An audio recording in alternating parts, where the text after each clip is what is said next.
Welcome. I'm Julie Thompson, Executive Director of PACTV, and today we're hosting a COVID-19 update for the town of Pembroke. We're hosting these forums every Tuesday and Thursday at 9 a.m. Watch in Pembroke on Comcast Channel 15 or online on our streaming channel by visiting pactv.org/live. To ask questions during the forum, please email them to pembrokeinfo@pactv.org.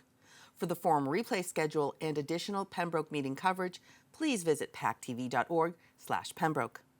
Sabrina Chilcott, Pembroke's Assistant Town Manager, will moderate the forum and introduce the participants that are contributing today. Welcome, Sabrina. Good morning, Julie. You look wonderful today. It's As do nice you. to see you. Thank you. It is a positive and forward-thinking week this week. We're going to go into next week just doing the best we can. As we start and open up this morning, I just wanted to thank everyone for coming in and sort of introduce them all to the folks at home. Now, some of the folks we see on Thursdays include the three people supporting and co-directing emergency management in Pembroke right now. That's Health Agent Lisa Cullity. It is Deputy Chief of the Fire Department, Ken McCormick. Hello. It is Operational Lieutenant Richard MacDonald of the Pembroke Police Dept. And Morning. today we're joined by Plymouth County District Attorney Tim Cruz. Good morning, everybody. Good morning. Thank you all for coming. And as we get started, we'll do, if it's okay, just a brief warm up, do a quick recap, right? And we will introduce the district attorney. We're going to start with Lisa. Lisa is health agent. We spent significant time on Tuesday talking about the process behind what is emergency management, how do they get together, what do those conversations look like, how do they come to consensus, and we directed it straight to the new requirement in Pembroke regarding facial coverings in essential businesses and government operations.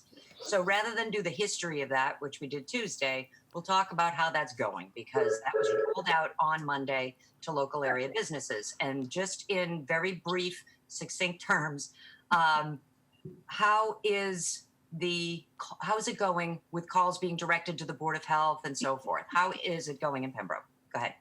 Sure. So we're taking calls as they come in. We're trying to answer questions as best we can.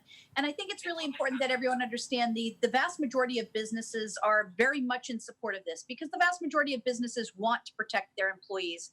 No one wants to protect, or no responsible business owner wants to put their employees in harm's way. So the vast majority of businesses that we're talking to are very happy about this regulation. They welcome this regulation. They are enforcing this regulation. There are a few that, of course, it'll take a little more time to adjust to this new normal and come into compliance. And they report back that the vast majority of people participating are doing so willingly. In other words, people are coming in prepared with facial coverings and everything else that they need to go shopping, which is wonderful. So the overwhelming share is that, yes, people are doing it, and yes, the response is positive. We're handling the problematic phone calls, we'll call them, on a one-by-one basis. There are a few of them. We're getting back to them within 24 hours or less. That's the best we can do. And we're handling them on a case-by-case and trying to solve whatever problems or challenges that they're facing regarding this. Thank you. Lieutenant, you are in fact in charge of operations at the police department, and as a result, you sort of led this task force to go out into the street and go see all these business owners. Is that correct? Yes. Okay, and while you've been doing that, and I think they're very grateful. That's what we're hearing back, at least in the selectman's office. So having said that, you've been delivered of these signs created as a joint effort between Board of Health and PEMA, and you've been taking them to the local area businesses. How has your reception been? What kind of questions are they asking you? And what kind of support are you going to offer local businesses as they go forward to require this of their patrons? Well, the businesses that are currently open that are considered essential are directed now by the Board of Health to enforce people wearing some type of facial coverings. If for some reason that person doesn't want to wear that facial covering, they will no longer have access to that business. Will be probably called call the police to handle that. And the police will start out with, as we always do, some type of guidance. But at the end of the day, if they don't cooperate, we could go a different route with that, because now, even before COVID, we treated this like a private property issue, and that person's no longer welcome there. In this case, it will become a trespass issue, which is criminal, and we can summons even arrest this person for that. Again, we don't want to tie up ourselves with misdemeanor trespass arrest. That's not our goal. Our goal is basically to appeal to a different authority, and that's a moral authority. And we want people to protect themselves and others and just use common sense for this short period of time. Thank you, because it's an interesting point you raise. These are private businesses and they have the right to require shoes and to require shirts and to require certain standards of conduct from their patrons. And if they don't receive that back as a courtesy, they can disinvite them, and then they may need additional help. But for the most part, these are being handled at the locations. Is that right for the most part? Yeah, so we've had some isolated incidents, and for the most part, it started out a little bit rocky, but the people did eventually comply. Sometimes we give them one of our own masks so they can stay there. That's excellent. That's a really good strategy. All right. So before we turn to the deputy chief, I wanted to introduce District Attorney Timothy Cruz. Good morning, Mr. Cruz. How are you? Morning, Sabrina. Thanks so much for having me, and thanks so much for putting on these forums. I think they're really important for everybody in our community. So Thank you. thanks. That's great. That's great. I had a question for you about your office. We talk all the time about what we're doing here in Pembroke. And you, from the District Attorney in Plymouth County's office, are the actual partner that we rely on to prosecute any kind of crimes that are committed in Pembroke. I mean, every citizen of Pembroke supports you in what you do, and wanted to know, I think, from this point, since we've changed so much to a remote work environment, how is your office standing up? What are you doing? Yeah, well, I mean, obviously, we're in unprecedented times ourselves, and it's really challenging right now. Because like everywhere, our office isn't immune to the COVID-19 issues. So right now, what we're dealing with is we're dealing with Supreme Judicial Court has made orders and standing orders so that virtually all 4 of our district courts here in Plymouth County, Hingham, Brockton, Plymouth, and Wareham, although they are open, they're open really for just virtual hearings. They're open for whether or not if there's an arraignment, specialized hearings. They're open for teleconference, video conference, and that's the way it's going to be. We just found out this week. Initially, it was until May 4th, but I think when the governor moved May 4th to May 18th for all businesses, the courts are now going to be in this fashion until June 1. We're very hopeful that in June 1, we're going to get back to normal. Even if that happens, however, jury trials, as we know them right now, jury trials will not happen until the very earliest July 1. So we've certainly seen changes with that, and we're going to continue to do what we do. And we have, I have a staff here in Brockton and Plymouth and Wareham. We have roughly 130 or so employees in different locations.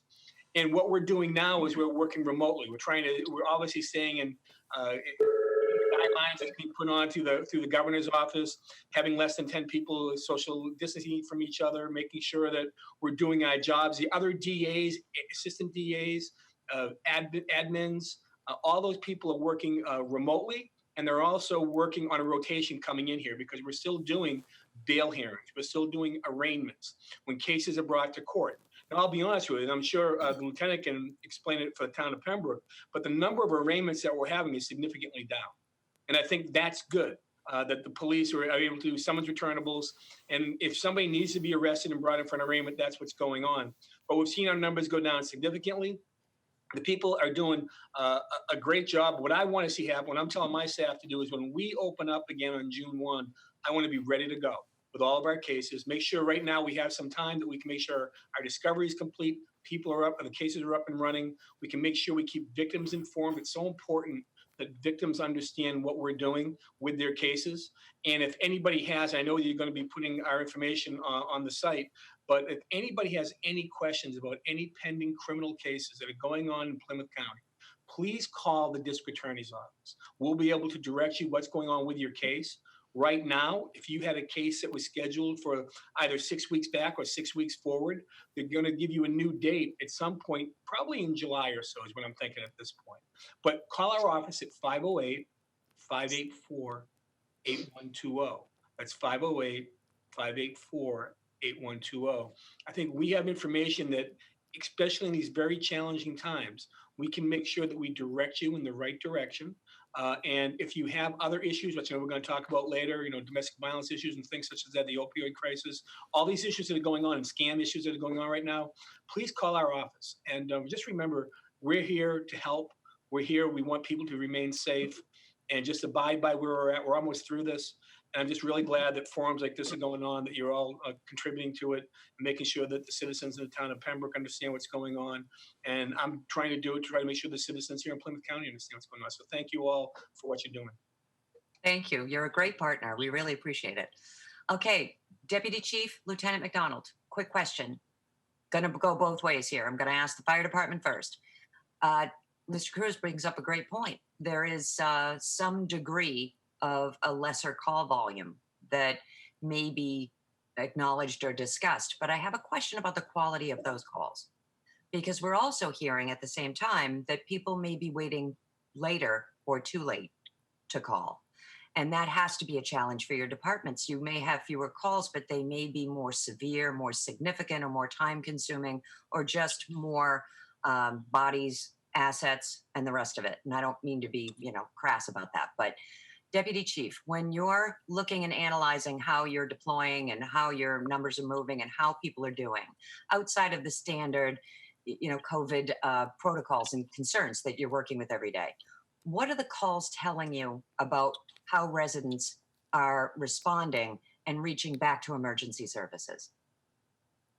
Well, so in the very beginning, it was concerning. We had people that were not calling. They were staying home longer than they should have. They were, the majority of the people we were taking that weren't COVID related and or flu related were extremely sick because they just didn't want to go to the hospital.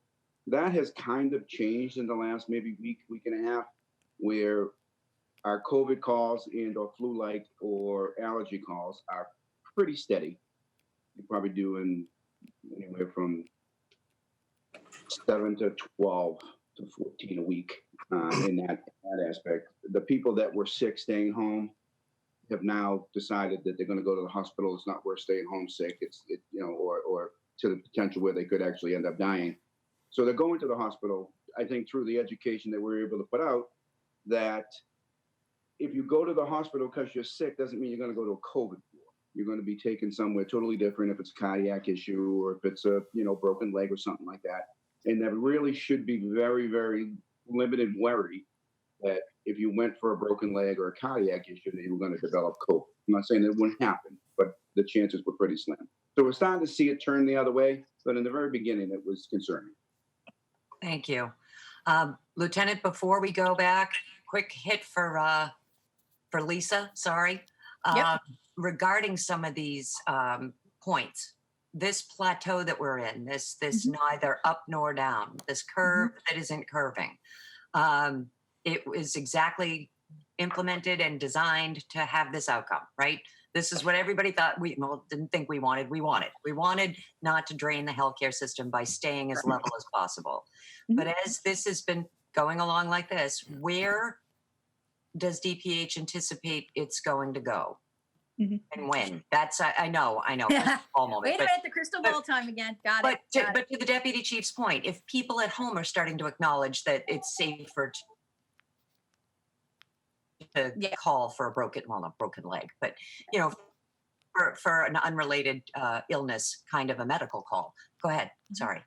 No. I mean, So the flattening of the curve is exactly what we were hoping for, and this idea of a plateau rather than the sharp spike that we saw in China and Italy, where the curve went woo. Now our curve has done more of a floaty kind of plateauy curve, which is much more optimal. And the reason that's optimal is it's optimal for the healthcare system to allow them the opportunity to keep up with all what's coming in and not be in a situation that they definitely were in Italy, where they had to stop treating patients to the best of their ability because of the resources available. That's what we don't want.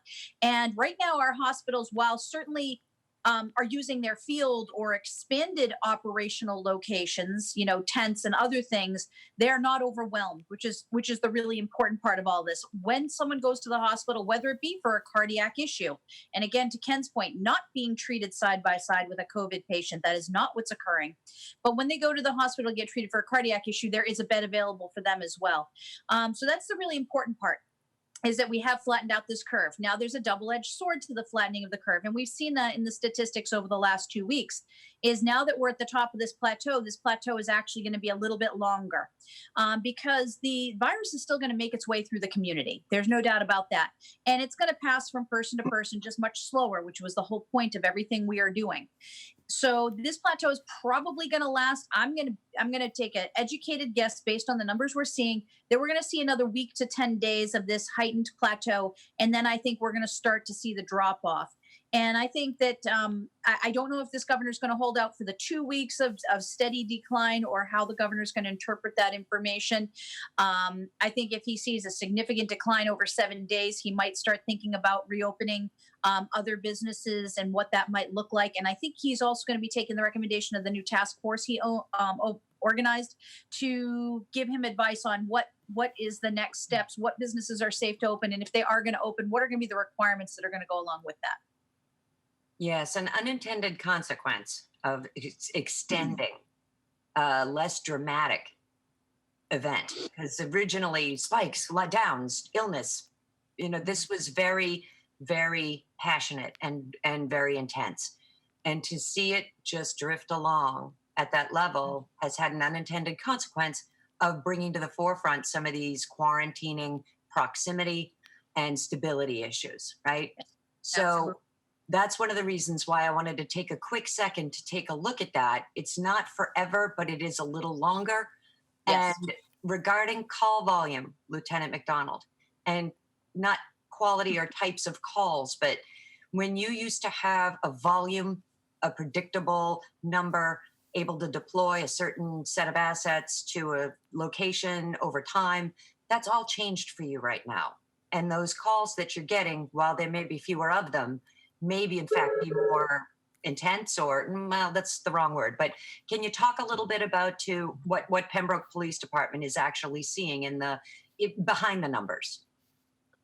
Well, the numbers have definitely declined. I mean, there's no doubt about that. Like I said last week, the longer this takes place, the more apt it's going to definitely increase. I don't see that people are going to start losing their patients, whether it's domestics or mental health issues.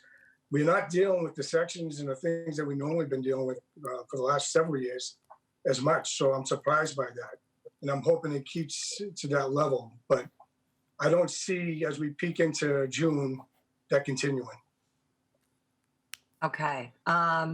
You're definitely able and more than qualified to talk to this, but I want to swing now to the district attorney, who has built a platform that gives resources to people who have these needs, or at least people who recognize that they may be in their world, whether they're actual people suffering from domestic violence or substance abuse issues, or they're in proximity to that kind of not dysfunction, but that kind of an environment. And in a quarantining situation, we're encouraging everyone to stay at home, and that's got to be a percolator. So, what kinds of things, Mr. Cruz, are you hearing about? What kinds of things are you responding to, and how are you able to do that? Well, I mean, I agree that, although our overall numbers are down, there's no question that domestic violence issues remain as a primary deal that our police and law enforcement have to deal with. I mean, domestic violence, as I was on a show the other night, I talked about that it has no zip code. It's everywhere, and it's unfortunate. And I think it really is, when you're talking about isolation and people feeling lonely and other issues that may be going on, whether alcohol or drugs are involved, domestic violence is still there. When you talk to chiefs, when I talk to chiefs throughout our county, that remains to be an issue. So that what I would say to anybody that may find themselves in those situations, they find themselves where they're in danger. First and foremost, don't forget that if you feel you are in imminent danger, don't hesitate to call the police. Don't hesitate to call 911. They're there to make sure that you can get the immediate help that you need to get if something along those lines happens. If a case starts, we're still in a position that we're going to be able to work with Jane Doe, with SafeLink, with Brockton Health Imperatives, and helping people getting the help that they need, whether it means getting restraining orders, whether it means getting harassment issue orders taken out against individuals, and separating the individuals who are hurting the women and the children, because that's primarily what it is. We're trying to keep everybody safe. And I think that when you see the issues that are ongoing right now, I'm concerned about it. I mean, we had just 2 or 3 weeks back, we had an alleged domestic violence homicide down in Wareham, another section of our county. So when there are issues that go on, you should understand that the state police, who work with me in my office. And when there is a homicide or an unattended death, those state troopers will go to the town locality, wherever it may be, and work with the local police officers. I think we have a great relationship with the local police, and we'll deal with those issues as we have to. So if there is something terrible that goes on, you can expect to see, as usual, your firemen, your police officers, your first responders, and the state police and the DA's office who will be working to make sure that we can get, not only keep people safe, and also at the same time trying to get justice for people. Those cases have not changed. We're continuing to do that. Our men and women of the state police who work for the DA's office are continuing to respond and to work with the locals.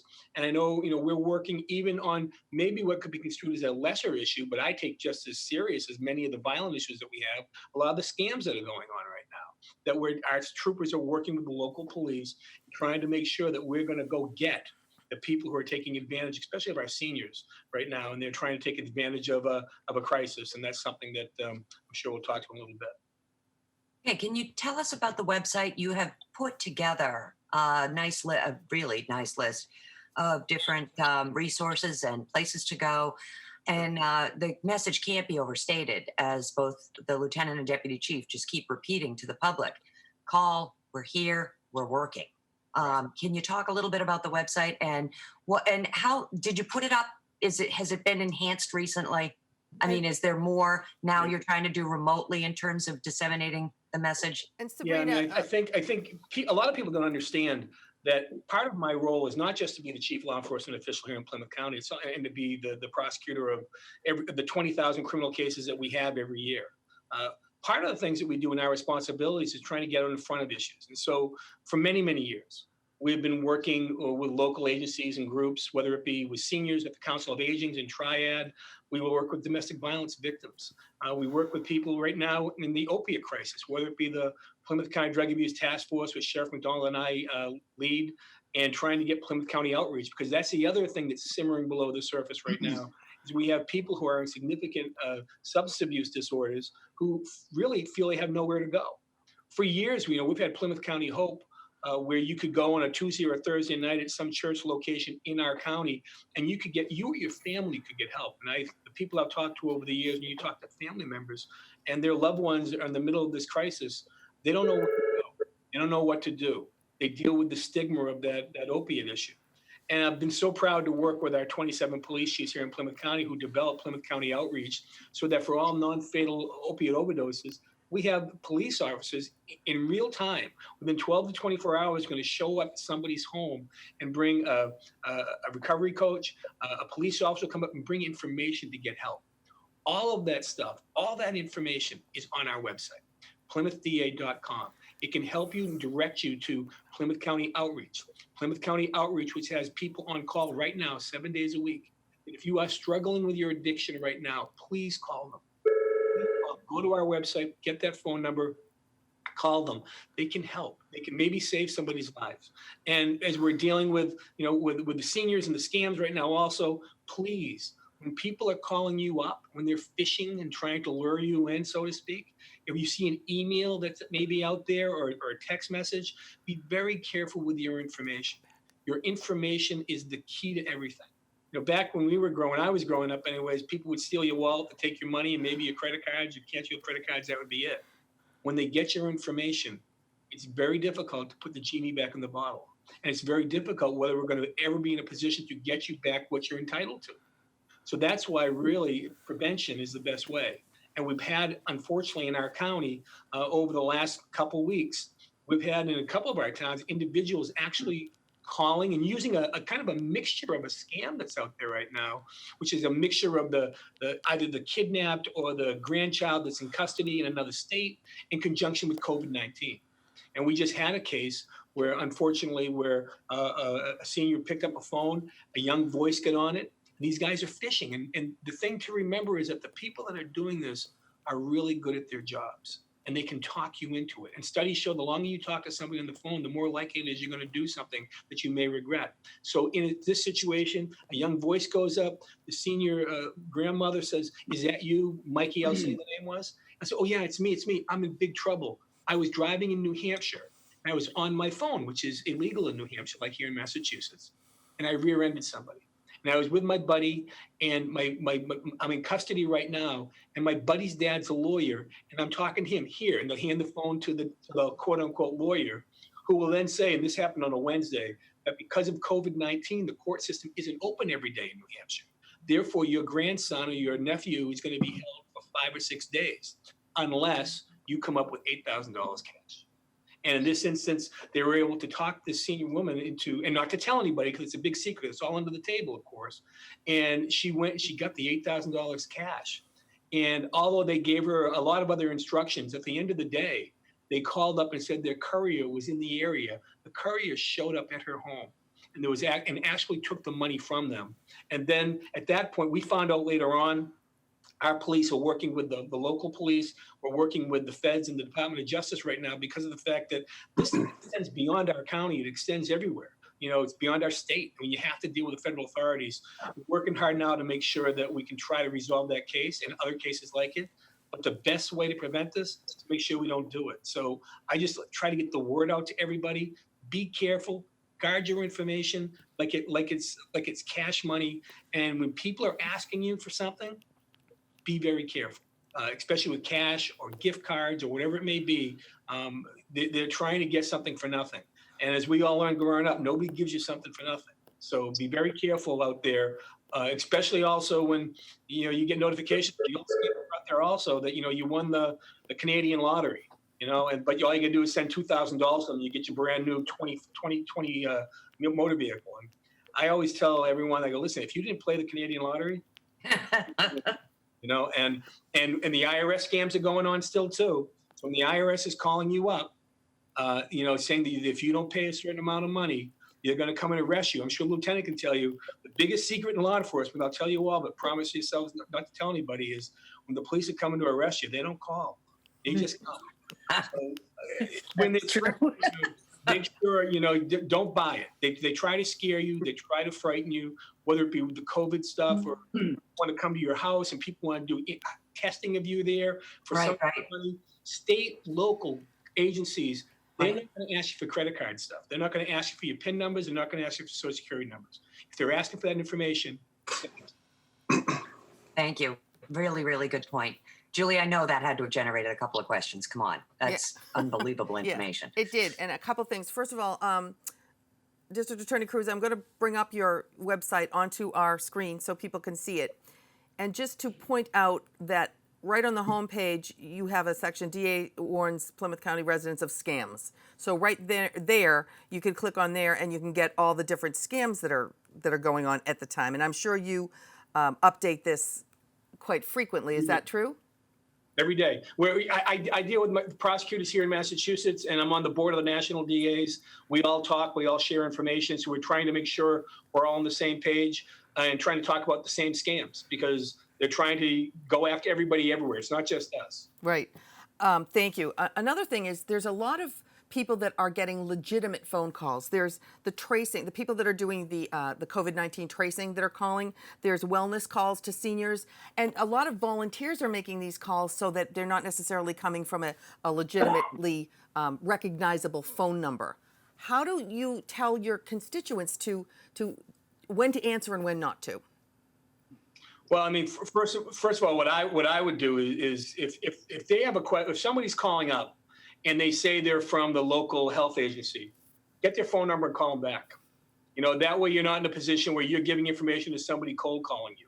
You never want to be in a position if they start, or if you don't do that and they start asking you probing questions, which they don't need to know. It makes sure they either hang up and call the police, or you can call us. And we'll let you know. We'll run it down for you to make sure that it's an accurate phone call assessment, that it's legit. I think it's too easy to want to believe, and I think sometimes these professional scam artists that are out there will certainly try to lure you in, to make you feel good, to wear down your defenses so that you give up your information. All too often that happens, and like I said, before you know it, they're either going to try to shock you, jolt you, scare you, and you're going to give up information like your Social Security number. You may not happen to you, but it does.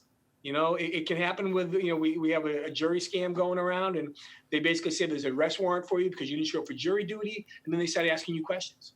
And if you're like me, you're thinking, geez, I got a jury notice, I might have thrown it away. I didn't see it. It's a little postcard. And before you know it, they say, are you the same Cruz that's here? And you say, yeah, where do you live? And you tell them where you live. And you go, what's your security number? And you tell them your social security number. They go, oh, yeah, it's not you. It's another Cruz. Click. But you've already given them the information. Be careful. You just be careful. And if you have any questions, call the DA's office, call the AG's office, call the Better Business Bureau, call the local police. We'll be able to help. That's what we're here for. We're just trying to keep people safe and make sure that people can't get at you and your assets during this time of crisis, where a lot of really bad people will try to take advantage of everybody and scam you out of your money. Hey, Julie, before you go again, Yep. Can I just have Lisa very quickly weigh in with what contact tracing questions actually sound like? There are no social security, No. So go ahead, just really quick before Julie gets No. back in. Yeah, no, contact tracing never asks you for a social security number. Contact tracing never asks you for money. There is no money that contact tracing is looking for. There's no social security information. There's no tax information or anything else. When contact tracing occurs, when you are contacted, it is just to confirm your location to determine whether or not you might have come into contact with someone with COVID. And it is important to take these phone calls so that you know if you've come into contact with someone, so you can get appropriate testing and medical care if you need it. However, at no time, whether it be a nurse, and they're always going to identify themselves of who they are and what agency they're calling from. And certainly if you are uncomfortable, you can call back to the local Board of Health and confirm that that person is there doing that job. That's not a problem at all. And people are calling from remote locations because we're not all standing up in an office like we normally would performing this work. So that is a legitimate concern.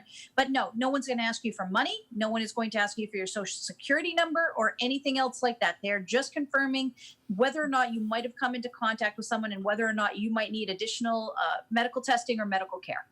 Thanks. Sorry, Julie, go ahead. No, that was really important, and thank you for verifying that, Lisa and District Attorney Cruz. So here's another one. It could be for the District Attorney or Lisa or even the police. There's a lot of information out on social media and other platforms that say we have a cure, or if you buy this light and you put this light over everything in your house, all the germs will be killed. Some of them are actually scams also. Yes. Can you, I don't know who you want to start with, Sabrina, but could someone, how do you get legitimate information on what products might be available that are actually helpful? All right, Lisa, then the DA. Lisa, what's All right. legitimate? DA, how do we handle it? Go, Lisa. Nothing is legitimate yet. Let me say that again. Nothing.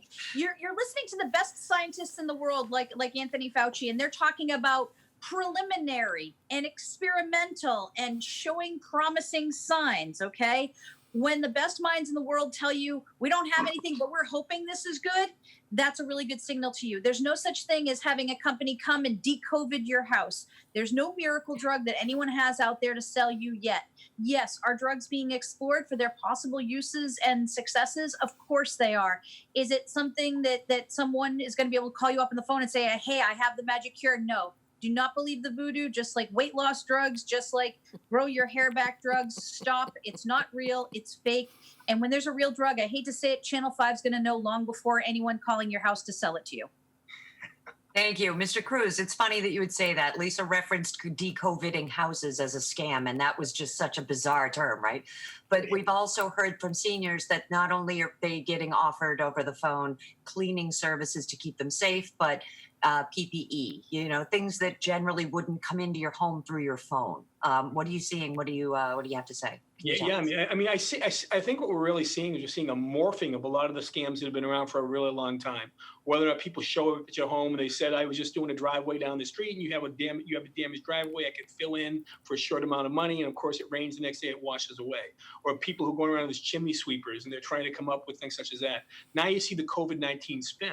And that's what what these individuals do. They take this crisis and they will morph your biggest fears into something where you want to obviously keep your family safe and keep everybody in your home safe. You all want to be doing that. So they will try to get on your fears, make sure you react and give money. And I agree with Lisa.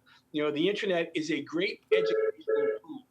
but it also allows people to go out there and not tell you the truth about things.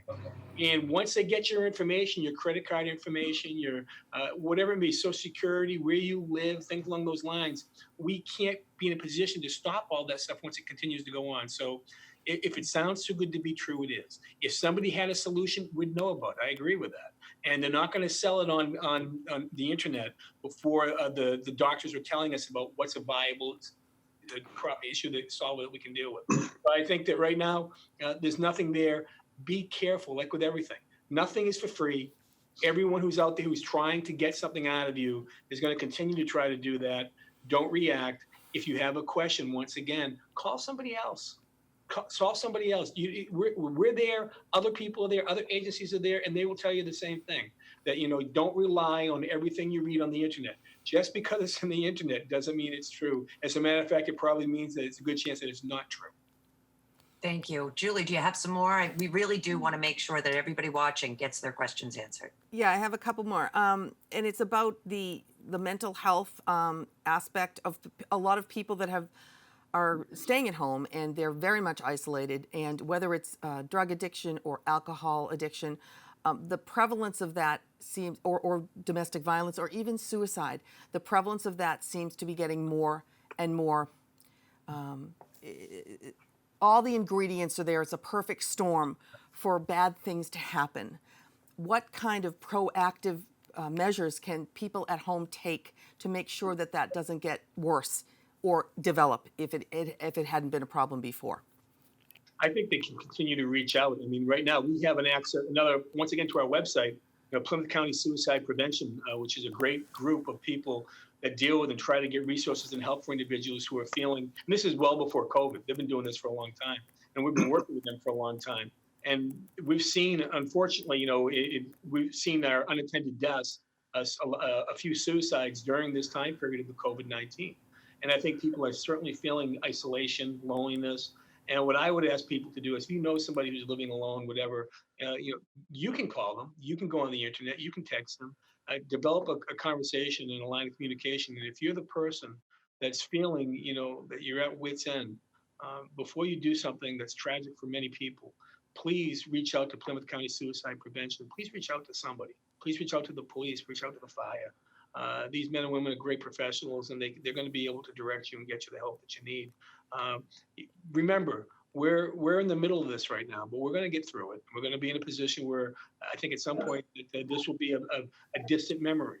But until that time, we all need to be together, make sure we can get the resources for all the people that need it. Please call our office, go on our website, talk to the professionals in your community, and just be nice and be kind to people. And I think that may be a big deal in some people's lives. Thank you. And Rick MacDonald, do you want anything about the domestic violence of the people or the situations that within our town? Are you allowed to reach out to them individually and just do a wellness check, or do you have to kind of wait till they contact you? We typically don't reach out to them unless they usually call us or deal with the issue. I'm looking at this as an optimistic thing. I think because it's a global issue, I think there's a better support system with the families now, and they're dealing with it better. I'm hoping that's the case. I do think there are things going on that are just not reported. But for us to go there proactively, it's not something we're doing. Julie, can I ask the district attorney to take that Sure. Since their victims advocates are still working? Is that correct? I mean, that's a really nice team you have. Yeah, I mean, any pending cases, we certainly reach out. Right now, we have a lot of bail hearings going on. Individuals who are in custody right now who are now trying to get out, allegedly because of the COVID-19 issues. So we've been having hearings going on, and the victims in the Commonwealth have statutory rights to be notified as to what's going on with their cases. So our advocates who are continuing to work, whether in the building or remotely, are in constant contact with the victims of their cases to let them know what's going on. If an individual who perhaps maybe they committed domestic violence and somebody somewhere is trying to get them released, We're trying to make sure that we do all of our bail hearings, which we notify the victims and try to fulfill all of our other statutory responsibilities. We're trying to make sure that everybody's aware of what we're doing and also let them know what's going on. That some individuals, quite honestly, very dangerous individuals, are trying to get out of jail right now, and includes murderers, includes rapists, and child molesters. And we need to make sure we do our job of trying to keep the dangerous individuals where they belong.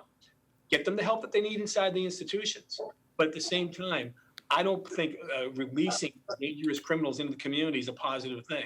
I think you look at our jail down in Plymouth County, MacDonald runs, right now he's at 674 inmates as of yesterday anyways. And his capacity is 1,600. So his numbers are way down. They haven't had one case of COVID-19 in the Plymouth County House of Corrections since this began, not one. And I attribute that to a great job that they're doing down there. I know when I went there a couple of weeks ago, before you get on the premises, there's a man out in front in a booth taking your temperature. And if you have a temperature, you're out. You're not going on the premises. So they're able to make sure they quarantine anybody new coming in. And they're also at the same time providing services inside the institution if somebody needs them. Right now, I think they've done a great job. Our advocates are there. And people should once again, if you called our office about a case, maybe there isn't a case yet, but you have an issue. If you call our office, we can reach out and help you and get the services that you need, whether it be through Jane Doe or some other domestic violence agency that's out there, and help you and set that up. It doesn't have to be a criminal case for them to help you. All we need to know is to know about it. And because of the fact that we have more than 500,000 people here in our county and it's 800 square miles, it's impossible to reach out to people directly unless you knew about an exact situation. So all we would ask is people to reach out to us, let us help you, and let's make sure we keep everybody safe. Thank you. Julie, do you have anything else? No, that was all for now, Sabrina. Thank you. Thank you. Mr. Cruz, I'm going to see if you're available next Thursday. I never really got deep in some of the questions and topics we were going to talk about. But for next week, we're going to be looking forward, I hope, to what the departments and the offices are anticipating as eventually these numbers come off of their plateau. So we're going to be looking forward to the future next week, just a little bit, recap of what's going on and what the possibilities are for never normalcy, but to return to something that people are able to get their hands around, to get out, to start to interact, but again, under the new criteria. So as we wrap up, we're going to go through one more time and maybe watching across different towns that don't have a forum. We're actually tuning in to see what is going on. What is the new event? What was the governor saying? What are the opportunities through the DA's office? So we're going to start with Mr. Cruz, our guest, and very glad you came. And just what message did you want to get out there? Well, thanks so much once again for having me, and thanks so much for putting on this forum. I try to get out as much as possible and talk about what we're doing and the services that we have and that we might be able to help people deal with. But all I would really say to people is like I think I said earlier, is that this is a difficult, challenging, and unprecedented time, and we need to make sure that we're all working together so we're in a position where we can keep people safe. And if you have questions, if you have concerns, don't hesitate to reach out to a friend, to a loved one. Don't hesitate to reach out to us. We're here to help. And I would just say to everybody, please just stay safe, be well, and hopefully we'll all talk again soon. Lieutenant MacDonald, as we go into this weekend and go through to next week when we come together again on this forum, we're going to have a beautiful day on Sunday. It's a few days away, but it's going to be sunny. It's going to be warm. And you can anticipate certain things from that based on recent behaviors. What did you want to just get out to Pembroke, let us all know before the weekend? Similar problem last week. People started on Good Day gathering in common spots that are popular. Keep that social distance, use your common sense. For the most part, they were pretty much doing that. But I do believe that what you go through, you grow through. And when this is all said and done, we're going to be better prepared for future similar issues with a better appreciation.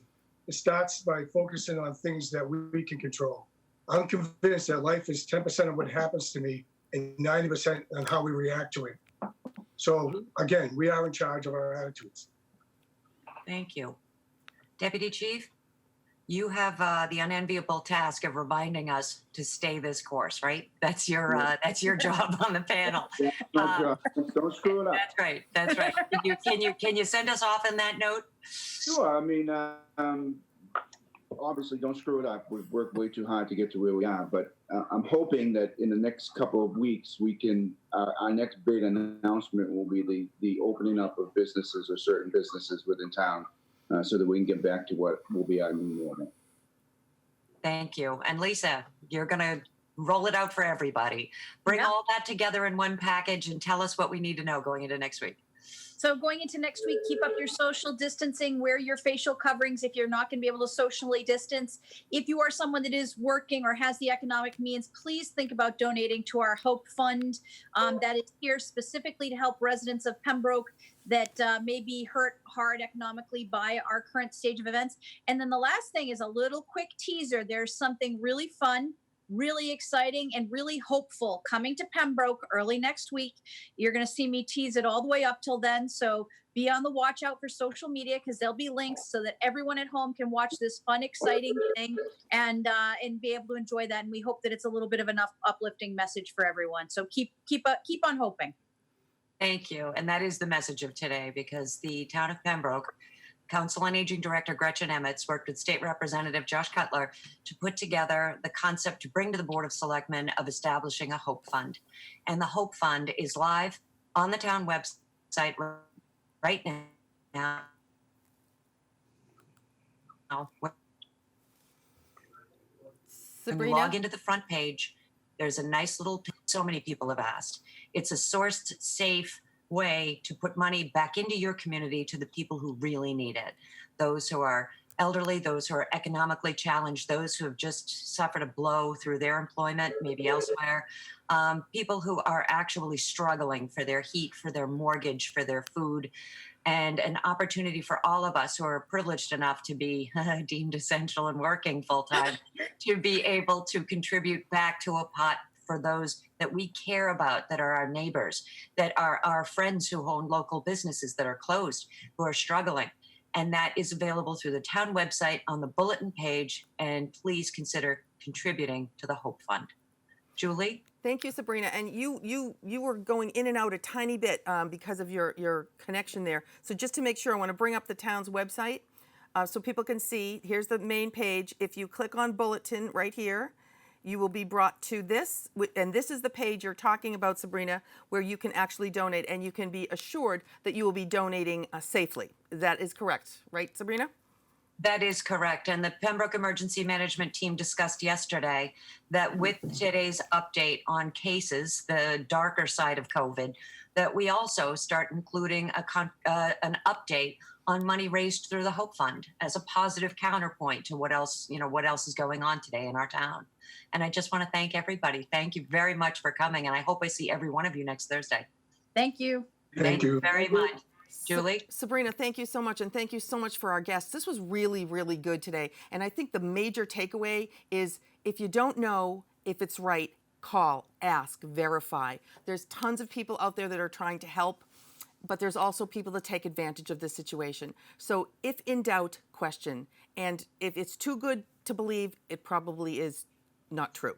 So we will be doing these every Tuesday and Thursday at 9 o'clock for Pembroke, the Pembroke COVID-19 update. Thank you, Sabrina, for organizing this as always. If you want to see this again, pactv.org/Pembroke. And we will see you next Tuesday. Have a great weekend. Stay safe.